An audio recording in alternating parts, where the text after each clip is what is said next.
कर्नाटकागी Moodbidri HYBE मफमसिदा medical तमलगा लेब छात्र ngakतनी lockdown मरम ओरगा अखोय थोकपा यादुना लेहवनी lockdown मरम ओरगा अखोय युम योबसु नंजहौद्रे मफम असिदा पंदुना लेरे ngasi फावदा गवर्नमेंट की टेंगबांगी साइड की कईगुंबा अमता फंगद्री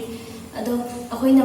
डायमंड रेडियो की साइड की मथंग मथंग पावना बिदिना इवुंग धर्मेंद्रगा अमदि महाकी टीम की साइड की अखोयदा लिसिंग तरा तरुगा चनिपान मी कुनिपान की दमकता मतेंग पांगबिरे सिगिदमकता अखोयना अवाबा तारबा मतमदा इबुंगसिंगना अखोयदा मतेंग पांगबिरबकिदमकता हाइनिंगाय लेतना थागतचरी।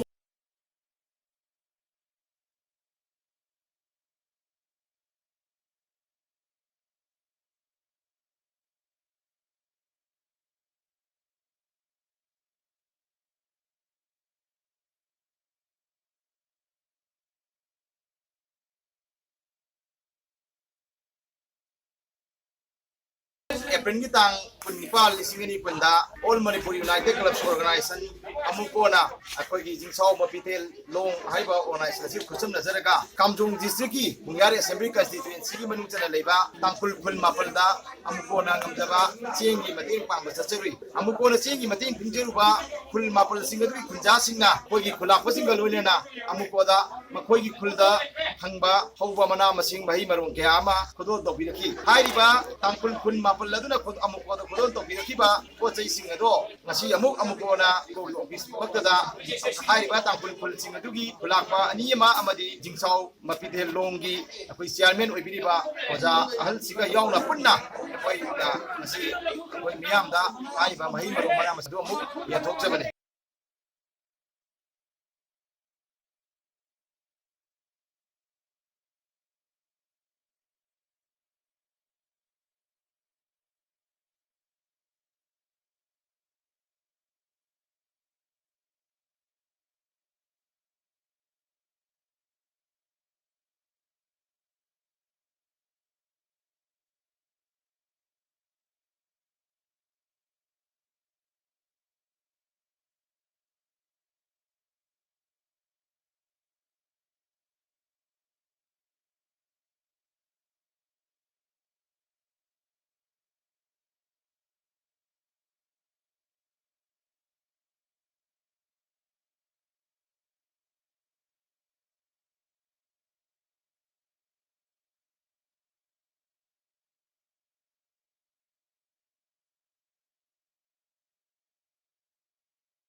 Kaya mawana, may tugpide, sir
Dancing mai pang chatan na ba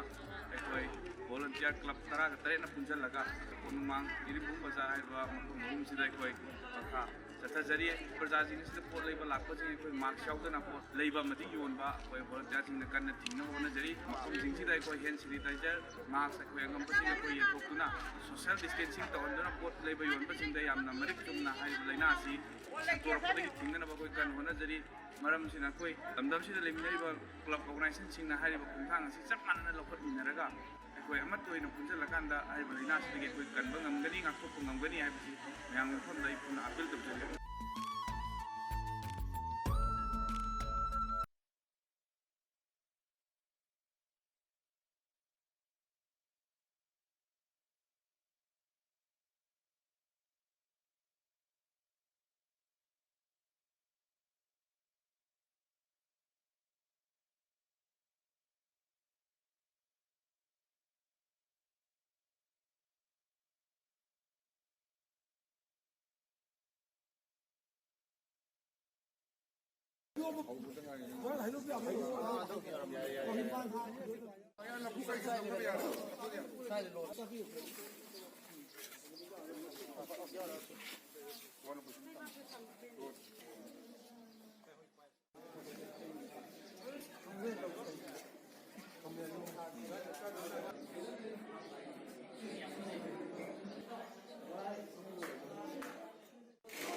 Singa tamgagi yam sina mari sa mo ken kan khala leba anak tongan mafam da si ngasi ku birei sengbiyo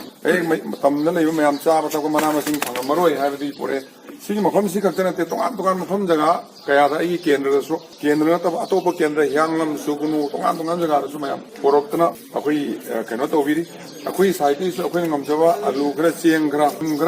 nuksibagi kadam moina ko sinal mari ko na akoi khara so pijage si yang ro pot bubira ko se masina ta ko di akoi yang sina naw ne hana di wani sina oil level si su oil ni sina lai gani mari phai hai ba se asi ta ko ne adana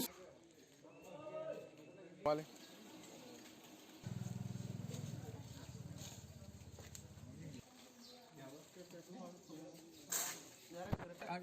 इधर देखिए भूमि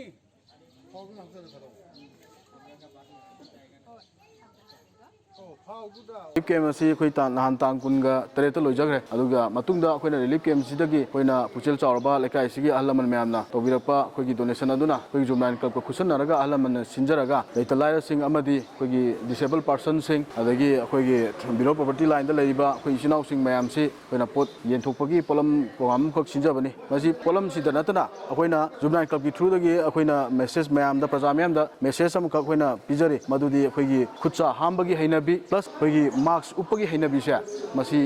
अखोइगी ngasi program sida अखोइ याउजै अहमदा खै first खुचा हामबा मतुंगदा marks उपगी program खक अखोइना याउजबनी अखोइना ngasi सिगी मार्क्स से अखोइना येनथोकचरिबा मार्क्स से मसाना उपगा मसाना खुचा हामगा मसाना उपचरगा मसाना मथम मनाउ लाइना अखोइना थमजरिबा पोत से मथम अदुमाइना पिजबगी केनो मखक अखोइना सिंजबनी कोविड-19 दगी अखोइगी मणिपुर से फ्री जोन ओइरे हाइंदना प्रजा मियामना तराई लौथोकुमसी याम चेक्सनना कोई खुद सा हामबगी हैनबी अदुम लैसी अदुगा याम चेक्सनना सोशल डिस्टेंस मेंटेन तौरगा अमदी मार्क्स उपगी हैनबी सिजनबियु अतोप स्टेट लॉकडाउन लौथोक्तरगसु अखोई मणिपुरदा लॉकडाउन खरा कोमथोएना हेता मी पुनमक रसोइना हेता गमजनबगी हैनबिदो मदु थादोकपिदुना यारि मखैदि इसा इसाना खुचा हामबगी हैनबी मार्क्स उपगी हैनबी मेंटेन तौबि हाइदना क्लब की थ्रू डिसेबल पर्सन पासोल मनुंग 26 मे ले डिसेबल पर्सन जे याम्बा गवर्नमेंट साइड सु फंगदबा 50% हेना यावे अदुना अंगम्बा पासोई केंद्र लेइबा खर खर पैसा पाइबा फैमिली साउंड ओइबसिंगना लायरबसिंग सिगी तंजासिदा मतें खर खर पिबिरगदि इसा इसाना सैक्रिफाइस तौबिरगदि मियाम पुनमगना अखोई अमते हिमिनबा हेबदो दरकार ले हेबदो मियामदसु फाउनबा मचंग अइना हाइजनिंगबदि ngasi अखोई मणिपुर गवर्नमेंट ना ngasi तौबिरिबा इनिशिएटिव लौबिदना ngasi अखोई मणिपुरदा कोरोना वायरस अमदि कोविड-19 तौसलक्तबा याम कन्ना स्ट्रिक्टली बोदंगा आगा लेबिरिबा सिगी तमुक्तदि आइन गवर्नमेंट जो हनन थागचरी मसिगी मतक्ता आइन अपील लमा तौजनिंगबदि गवर्नमेंट दा ngasi gi oina Manipur gi लेरिबा केंद्र की MLA अमदि मिनिस्टर लेरिबसिंगजिना प्रपोजल लमा थागतपिरगा मणिपुर गवर्नमेंट दा प्रजा म्यामबु लोइना टेस्टिंग तौथोकपा कोविड-19 की टेस्टिंग तौथोकपा ngमगदि अखोई मणिपुर ngasi कोविड-19 की अनाब लेत्रे हाइबसे या मयेक सेंगना क्लियर ओइना खंगबदा प्रजा पुनमगना शांति अमदि चिंगनदबा अमा नुंगाइना लेगनी नैना प्रजा पुनमक्ता मणिपुर गवर्नमेंट जो अपील